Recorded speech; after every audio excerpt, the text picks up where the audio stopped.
Quiero partir entonces con Romanos capítulo 4. Fíjate que en el capítulo 4 de Romanos, toma un lápiz, no te olvides, lápiz, un cuaderno donde anotar algunas cosas que sean importantes para ti, ¿ya? Y también avísale a alguien que quiera estudiar la palabra un poquito, hermanos, y si puede, tiene alguna duda, consulta, lo que sea, puede también mandarla.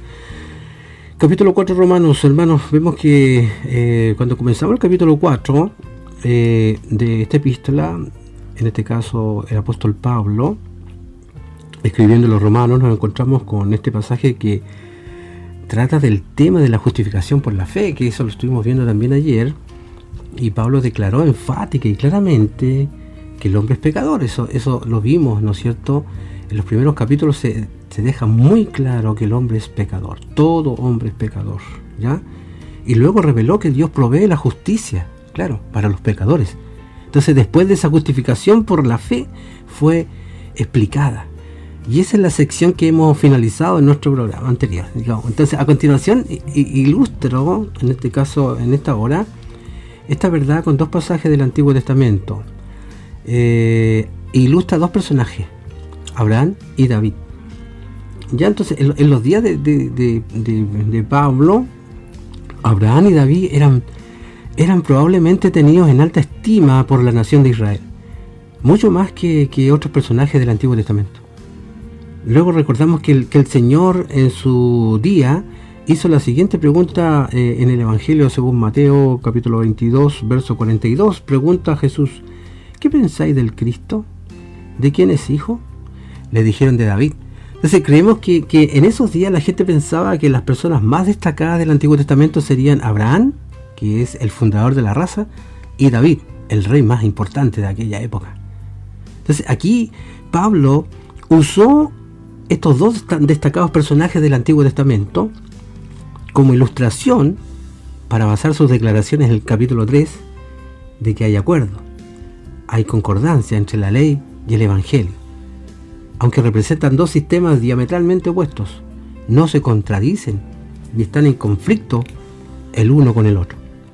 No son mutuamente excluyentes, tanto bajo la ley como antes de la ley.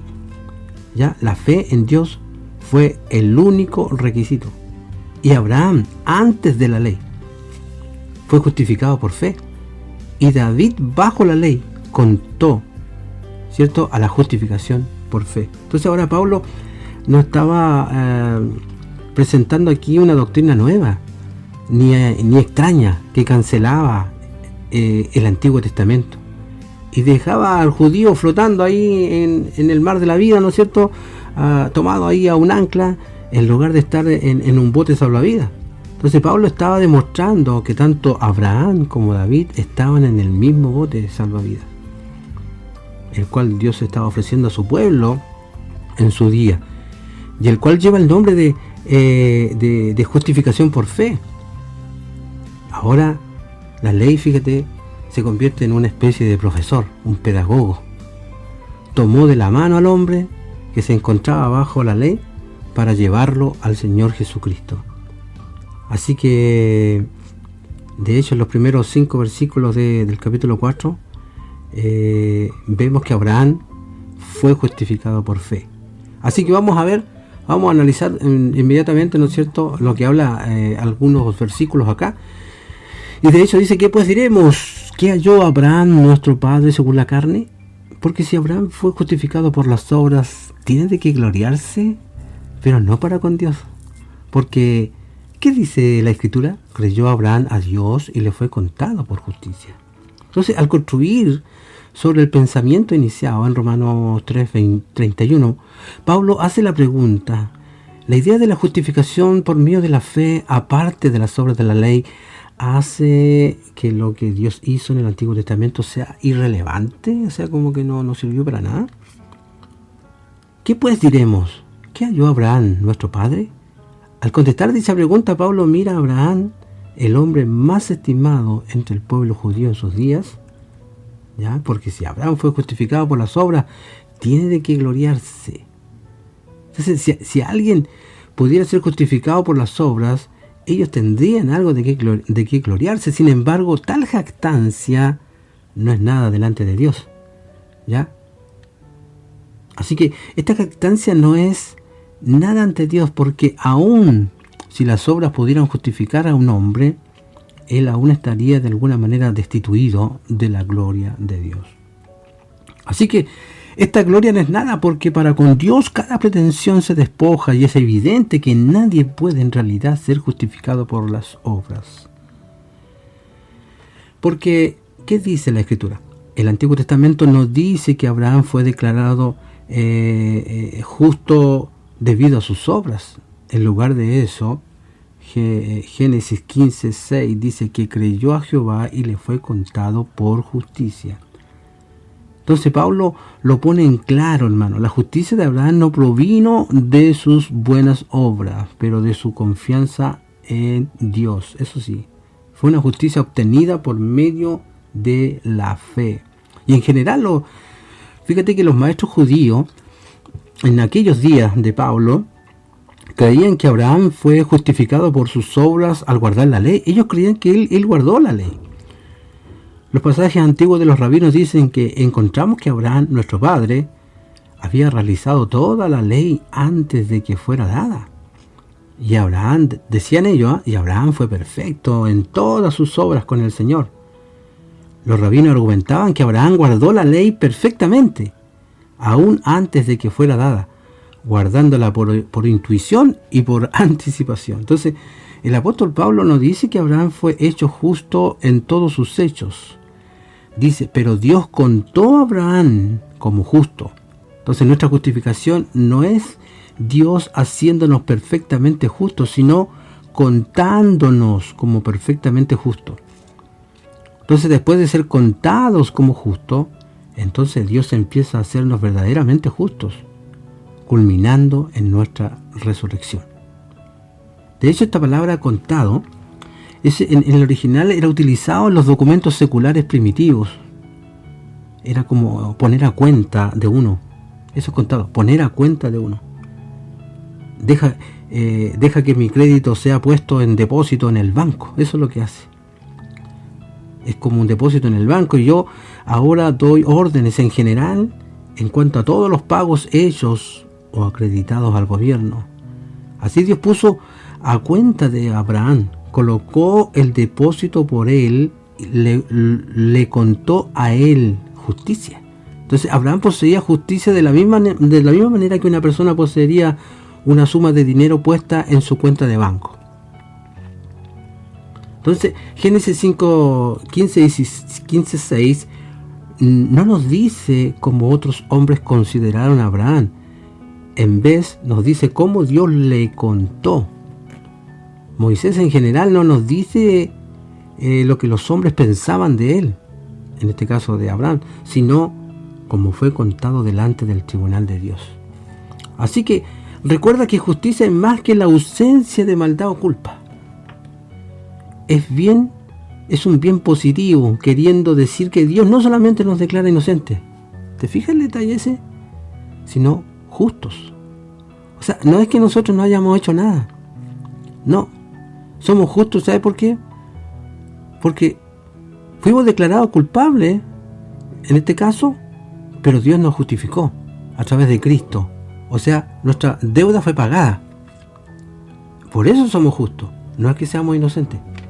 Por eso somos justos, porque Él, a través de Cristo, nos justificó. Entonces, aquí vemos vamos a ver una distinción entre la gracia y las obras. Dice, pero al que obra no se le cuenta el salario como gracia, sino como deuda.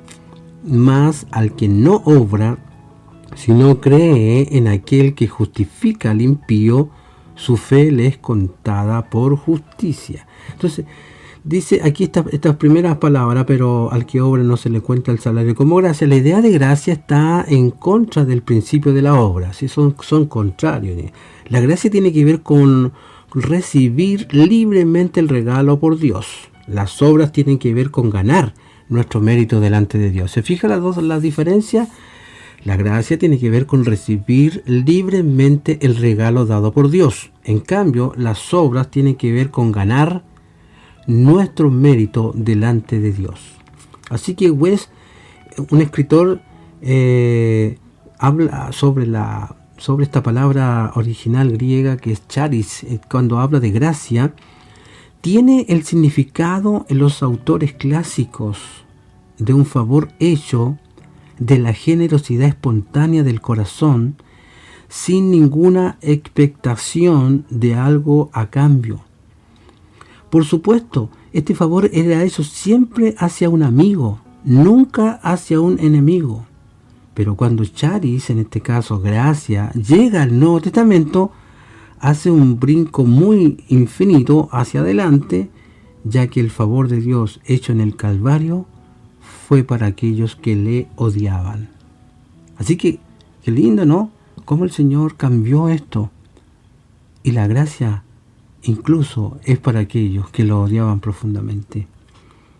Así que no se le cuenta, dice, el salario como gracia, sino como deuda. Un sistema de obras busca poner a Dios en deuda con nosotros, haciendo que Dios nos deba su favor debido a nuestro buen comportamiento. ¿Te fijas el detalle? Haciendo que Dios nos deba su favor.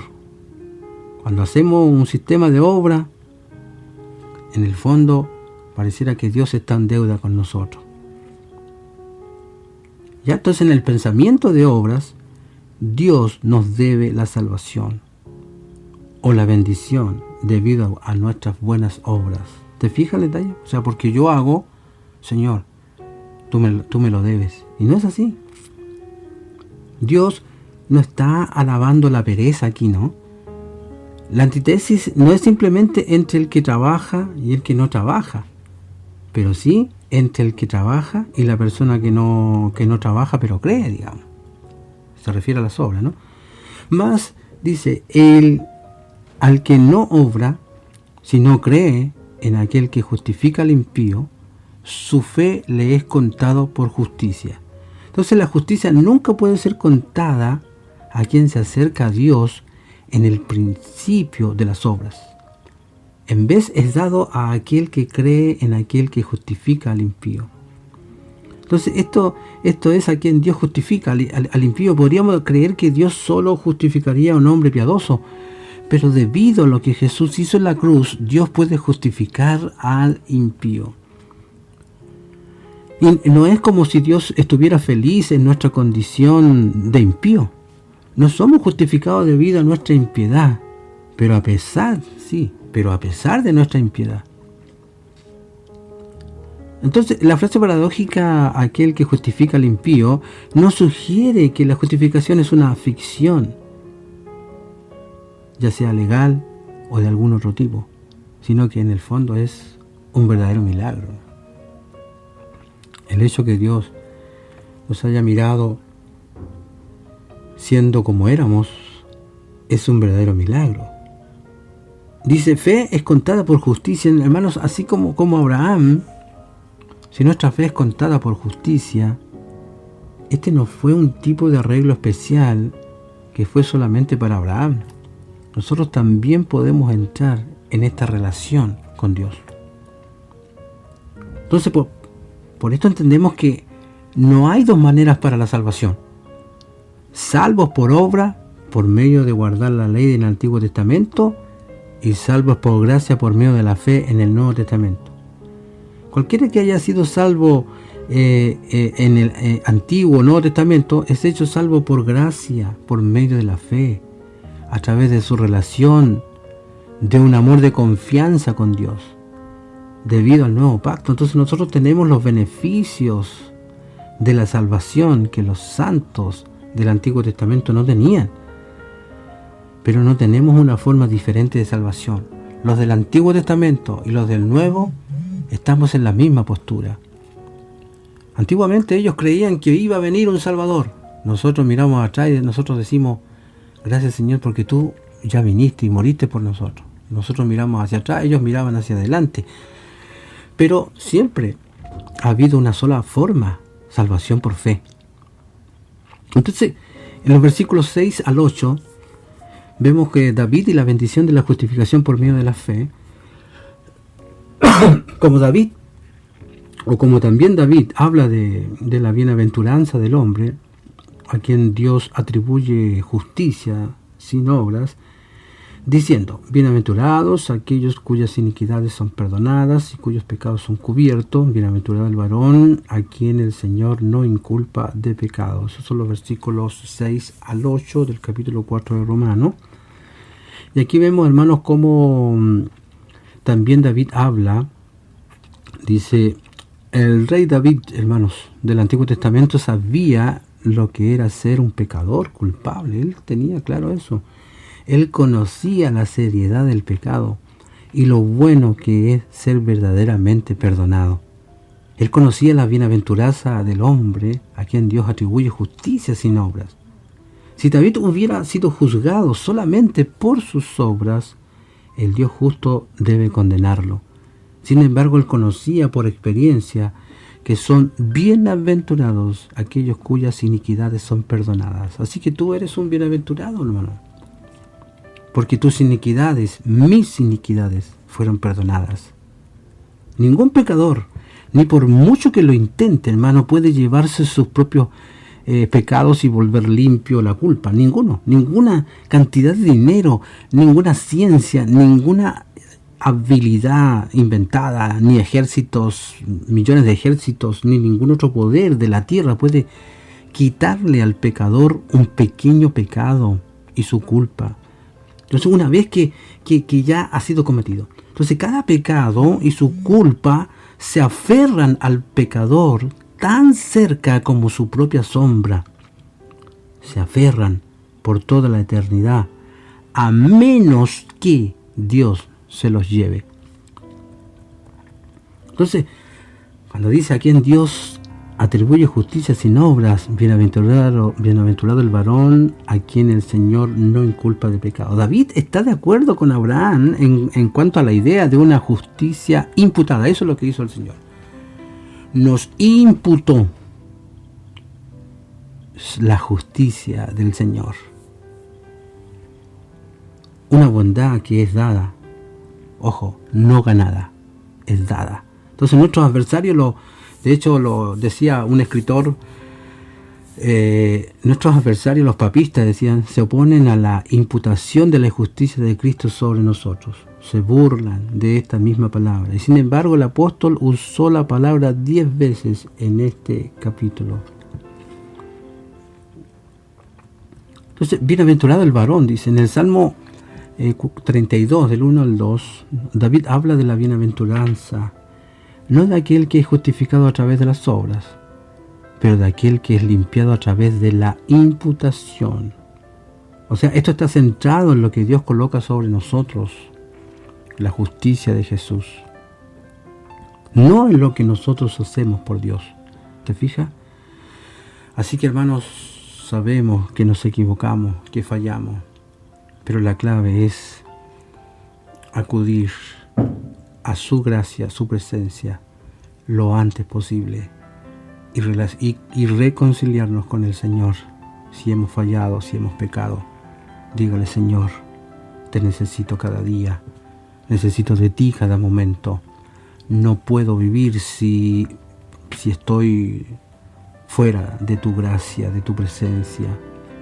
Entonces vemos acá en los versículos del 9 al 12, dice: ¿es pues esta bienaventuranza solamente para los de la circuncisión o también para los de la incircuncisión? Porque decimos que a Abraham le fue contado la fe por justicia. ¿Cómo pues le fue contada? ¿Estando en la circuncisión o en la incircuncisión? No, en la circuncisión, sino en la incircuncisión. Y recibió la circuncisión como señal, como sello de la justicia de la fe que tuvo estando aún incircunciso, para que fuese padre de todos los creyentes no circuncidados, a fin de que también a ellos la fe les sea contada por justicia, y padre de la circuncisión para los que no solamente son de la circuncisión, sino que también siguen las pisadas de la fe que tuvo nuestro padre Abraham antes de ser circuncidado. O sea, esta palabra es bastante difícil de entender, pero vamos a tratar de explicar algunas cositas. Entonces, si somos contados como justos por Dios debido a la fe, no debido a la circuncisión, que en este caso era una señal, era un rito, ni por ningún otro rito, ¿eh? Entonces la bienaventuranza mencionada en Romanos capítulo 4, verso 7, puede ser dada a los gentiles de la incircuncisión. En este caso nosotros, que nosotros no necesitamos ese rito. Eso se realizó cuando nosotros aceptamos a Cristo como Señor y Salvador. Fue circuncidado nuestro corazón, que es lo que enseñé el domingo, ¿no? Que en el fondo fue cortada nuestra vieja naturaleza y fue imputada una naturaleza nueva, la justicia de Cristo. Y todo a través de la fe. Entonces dice, ¿cómo pues le fue contada? Abraham fue contado como justo en Génesis 15:6. Él no recibió el pacto de la circuncisión hasta Génesis 17, que fue al menos 14 años después. Por lo tanto, su justicia no estaba basada en la circuncisión, sino en la fe. Entonces, de hecho, Abraham, el padre de todos los creyentes, fue declarado justo mientras él estaba aún sin circuncidar. Entonces, ¿cómo podría alguien decir, como lo hicieron algunos en los días de Pablo, que los gentiles debían ser circuncidados antes de que Dios los declare justos? Porque ese era el problema que tenían en aquella época, para que usted entienda que nosotros ya no manejamos mucho esos términos quizás, pero esos son los problemas que tenían ellos. Querían que todos se circuncidaran, que cumplieran este rito que era una señal de que eran pertenecientes al pueblo de Dios. Entonces, para el pueblo judío de la época de Pablo, el significado de la circuncisión era más que social. Era el punto de entrada, fíjate, mira, para una vida vivida bajo la ley de Moisés. Yo otra vez testifico a todo hombre que se circuncida, que está obligado a guardar toda la ley, decía Gálatas 5:3. Entonces, los judíos de los días de Pablo querían usar la circuncisión para declarar que ellos eran los verdaderos descendientes de Abraham. Y Pablo insiste que para tener a Abraham como padre, tú debes seguir las pisadas de la fe que tuvo Abraham. Entonces, cuando usa esta frase, nuestro padre Abraham, es una frase importante, la cual los antiguos judíos guardaban celosamente. Ellos no permitían que un gentil circuncidado, convertido, al judaísmo, se refiriera a Abraham como nuestro padre en la sinagoga. Ese era un gentil no podía, un gentil convertido, debía de llamar a Abraham su padre, no nuestro padre. Y solamente los judíos de nacimiento podían llamar a Abraham nuestro padre. Entonces Pablo tira esa distinción y dice que por medio de la fe todos pueden decir nuestro padre Abraham. Entonces debió haber sido muy complicado para los judíos que leían esta carta al ver que Pablo llamara a Abraham el padre de un pueblo no circuncidado. Les costó a ellos entender que la cosa ya no era de esa manera. Era por la fe, no la circuncisión. Entonces es el vínculo vital a Abraham. Es mucho más importante tener la fe de Abraham y obviamente la justicia imputada a él debido a ello que tener la circuncisión de Abraham. Entonces, de hecho, un escritor como William Barclay, él explica que los maestros judíos de los días de Pablo tenían un dicho: lo que está escrito de Abraham también está escrito de sus hijos. Entonces, tanto a entender que las promesas dadas a Abraham se extienden a sus descendientes. Entonces Pablo estaba de acuerdo con este principio y extendía el principio al ser justificado por fe para todos los descendientes espirituales de Abraham, aquellos que creen, a los que siguen las pisadas de la fe de Abraham. Así que dice, porque no por la ley fue dada a Abraham, a su descendencia, la promesa de que sería heredero del mundo, sino por la justicia de la fe. Porque si los que son de la ley son los herederos, vana resulta la fe y anulada la promesa, pues la ley produce ira, pero donde no hay ley tampoco hay transgresión. Entonces, ya que todos los tratos de Dios con Abraham, Isaac, Jacob sucedieron antes de que se diera la ley de Moisés, no podemos decir que estaban basados en la ley. En lugar de eso, están basados en la declaración de Dios de la justicia de Abraham por medio de la fe. Entonces, la fe es el fundamento de la bendición de Dios. Abraham fue un hombre bendecido, así es, pero se convirtió en heredero del mundo por medio de otro principio completamente, absolutamente, era la fe. Entonces, aquí vemos que la ley no nos puede traer las bendiciones de las promesas de Dios. Esto no es porque la ley sea mala, pero porque somos incapaces de guardarla. Así es el tema. Si la ley, acuérdate que lo único que nos muestra, les mostró a la gente que intentaba guardarla, era que no podían, eran incapaces, necesitaban un redentor. Entonces, nuestra incapacidad de guardar la ley, o nuestra transgresión, significa que se convierte esencialmente en un vehículo de la ira de Dios hacia nosotros. En el fondo, como no la pudimos guardar, la ira de Dios estaba sobre nosotros, especialmente si la tenemos como el principio por el cual nos justificamos y nos relacionamos con Dios. Entonces, donde no hay ley, tampoco hay transgresión, decía la Escritura ahí. ¿Cómo puedes decir esto, Pablo? Debido a que transgresión es la palabra correcta para sobrepasar una línea, y esto para quebrar un mandamiento claramente definido. Donde no hay línea, no hay transgresión real. Entonces, hay pecado que no es el cruzar la línea de la ley de Moisés.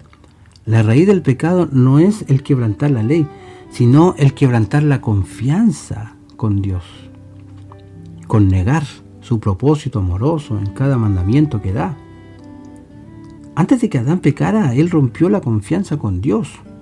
Por lo tanto, el plan de redención de Dios está centrado en una relación de amor, de confianza. O sea, crean de que Él proveyó, ¿no es cierto?, en este caso a su propio Hijo. Así que ese es el problema. El gran problema es cuando no confiamos. Entonces, en lugar de guardar la ley, era la fe. Cuando centramos nuestra relación con Dios, decimos en el fondo, Señor, yo no puedo hacer todo a la perfección, no puedo porque mi naturaleza va detrás mío, la naturaleza de pecado siempre está ahí, yo no puedo, pero sí confío en que tú tienes la salida para mí, o la tuviste para mí, porque yo ya tengo a Cristo y tú también, ¿no es cierto? Entonces, cuando centramos nuestra relación con Dios en el cumplimiento de la ley, me refiero en que hay que cumplir esto, cumplir lo otro, cumplirlo acá, cumplir allá, cumplir acá, en lugar de un amor de confianza, entonces estamos yendo en contra de todo su plan. Entonces, por lo tanto, es por fe, para que sea por gracia, a fin de que la promesa sea firme para toda su descendencia, no solamente para la que es de la ley, sino también para la que es de la fe de Abraham, el cual es Padre de todos nosotros. Bueno, vamos a dejar hasta ahí entonces. Quedamos en el versículo 16. Eso es el versículo que leí recién, versículo 16. Así que gracias, Señor. Muchas gracias, Señor. ¿Cuántas veces te has puesto a pensar lo lindo, lo hermoso que fue o que es tener el Espíritu Santo dentro de nosotros y creer que Él murió, resucitó y que Él viene por nosotros? El plan de redención, tenerlo claro en nuestra cabeza, en nuestra mente, de que no somos salvos. Por eso que mucho cuidado con creer que usted es más espiritual que otro, porque falla, usted falla, yo fallo, todos fallamos. Todos necesitamos de su fuerza, todos necesitamos de su poder, de ese poder de santidad que nos da cada día que leemos, cada día que escuchamos su palabra, que la ponemos en práctica. Somos dependientes de eso. Así que cuidado con que algunos se crean un poco más, un poco... No. Si aquí estamos todos en la misma, ahí vamos todos al supremo premio ¿cierto?, del llamamiento del Señor. Ahí estamos, manteniéndonos. El que persevera hasta el fin, ese será salvo, dice la Escritura.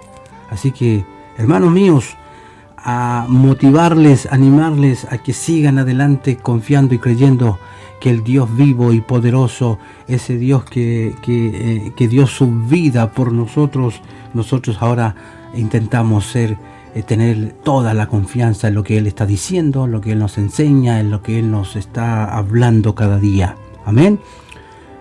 Así que, hermanos, Pablo habla harto, fíjate, en el capítulo 2, capítulo 3, y ahora ya está terminando ya en el capítulo 4, hermanos, sobre esto del problema que tenían los judíos, hermanos, que ellos decían, no, si hay que circuncidarse, no, si la cuestión tiene que ser así, miti, fe y obras.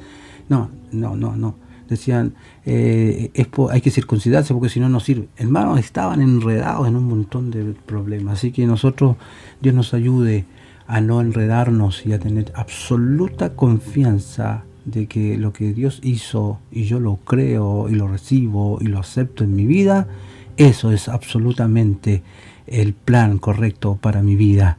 Que Cristo y a través, en este caso, el Espíritu Santo en mí sigan funcionando día a día. Amén.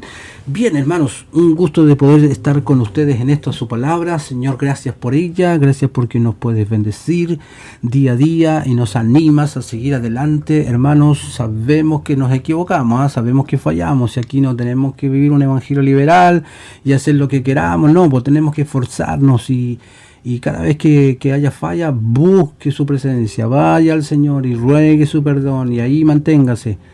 No se deje estar por ningún motivo, no se deje estar. Amén.